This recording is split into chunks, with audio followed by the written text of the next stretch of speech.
Hi guys, welcome to today's episode of Bible in a Year. And so far, from Exodus 1 to 5, we see how Moses became an instrument in the hands of God, where God wants to use him to save the Israelite. However, his first encounter with Pharaoh did not go too well.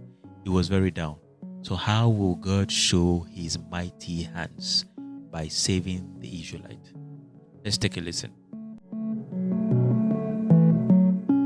And so the weight of failure pressed upon Moses as the people's cry turned from hope to resentment. But in the quiet of his despair, a voice resonated not from a bush, but from the very air around him. The Almighty renewed the ancient promise, a vow carved in the foundations of time. I am the Lord.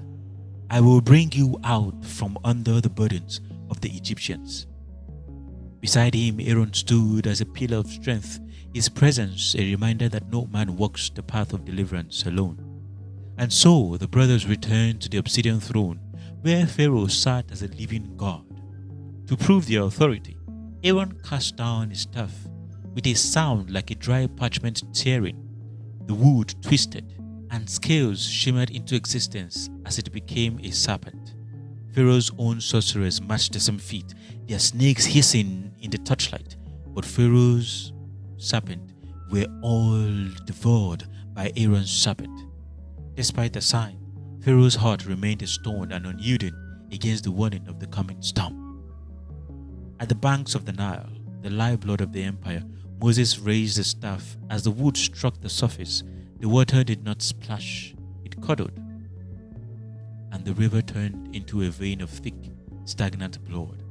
Fish floated to the surface, and the sweet air of Egypt turned sour with the scent of decay. Moses and Aaron watched from the reeds as the foundation of Egyptian life became a source of death, a mirror of the blood the empire had spilled.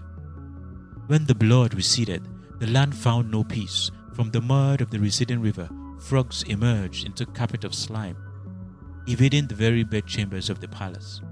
When they died, the dust itself seemed to wake, turning into swarms of stinging insects and thick clouds of flies that choked the air. Moses stood before Pharaoh amidst the buzzing chaos, offering an end to the torment. The court magicians tried their secret art to bring forth the insect, but they failed.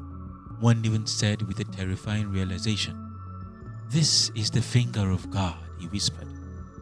But as each plague passed, Pharaoh's resolve only hardened, his ego a cage that trapped both his people and himself. The hand of judgment moved from the sky to the fields. In the pasture of Egypt, the cattle, horses, and the sheep began to fall, their strength fleeing into the earth. Zaphon, watching from the edge of the Hebrew settlement in Goshen, saw the Egyptian herds perish while his own remained vibrant and strong. The taxmaster stood over his fallen stallion, his face a mask of disbelief. The divide between the oppressor and the oppressed was no longer written in law, but in the health of the land itself. Moses took a handful of soot from a furnace and flung them towards the heavens. As the ash drifted down like a grey shroud, it settled on the skin of every Egyptian. Painful and weeping boils erupted on man and beast alike.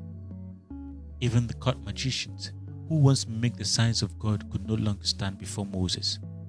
Pharaoh, though physically marked by the same affliction, refused to bend. The atmosphere of Egypt grew heavy and electric. Moses stretched his hand towards the sky, and the heavens tore open. It was a storm unlike any the desert had ever known. Moses and Aaron stood together on a ridge, but only in Goshen did the sky remain silent. What the hail had spared, the wind brought to ruin. At the stretch of Moses' hand, an east wind blew throughout the night, carrying a living cloud of locust. They descended like a thick, moving veil, devouring every leaf and every blade of grass until the land was stripped bare to bone. Pharaoh looked out from his balcony. His advisors whispering of ruin, yet he turned back to Moses with a sneer. He would rather rule a graveyard than a kingdom of free men.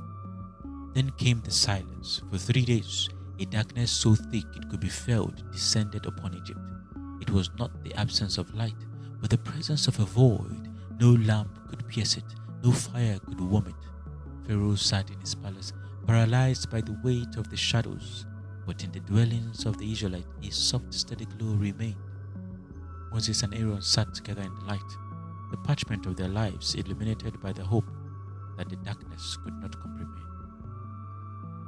The 3 days of shadow broke, but the heart of the king remained unclipsed. Moses stood before Pharaoh one last time. The king's voice was a raged whisper of fury. "Get away from me! See my face no more! For in the day you see my face, you shall die." Moses looked at the man who had been raised as his brother, his eyes filled with a terrible pity.